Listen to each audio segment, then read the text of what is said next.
Story time.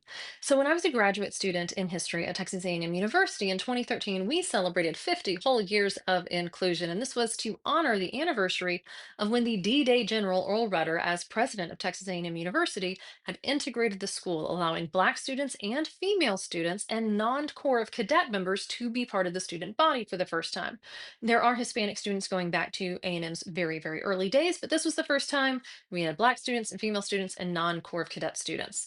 What a difference a half century has made at Texas A&M. I need you to go back with me here to the 1960s and integration in Southern universities and picture George Wallace standing in the doorway at the University of Alabama, denying those students entrance, segregation today, segregation tomorrow, segregation forever, right? And then Mississippi trying to integrate and having the Battle of Ole Miss and the US military has to come in. Like it's a big freaking deal.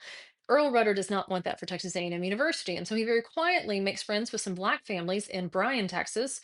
He knows these students have done well in high school. He knows they've already done a year of college at Black universities, so he knows they're going to be successful students. And then he has them enroll in a summer program at Texas A&M, so they each sign up for summer classes. He also gives a direct order to the all-white, all-male Corps of Cadets that they will protect these students.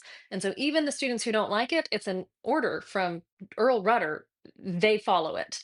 And so these students were in classes for more than a week before even the local papers knew that they were in the school. That is how Earl Rudder desegregated Texas A&M University.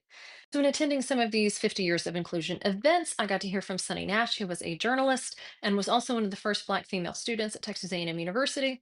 And she talked about how no one was going to stand in a doorway after General Rudder opened that door, that he had used his respect to quietly and peacefully integrate the university because he felt that's what was best for the future of the university. And I thought that was a wonderful story. If I wanted to tell that story today at Texas A&M, I would need to get permission from the administration first because it mentions both race and gender. And if a student didn't like that history, they could report it as inaccurate or misleading course content to that administration.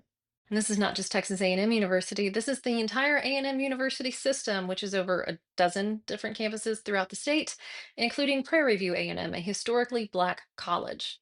But if I wanted to teach that historically Texas A&M University got $3 per funding for every white student, for every $1 of funding for every Black student that Prairie View got, I would need permission from the administration to tell even the university's own history.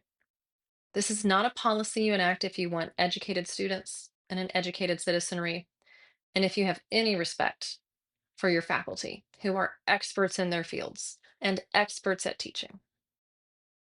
It's a shame.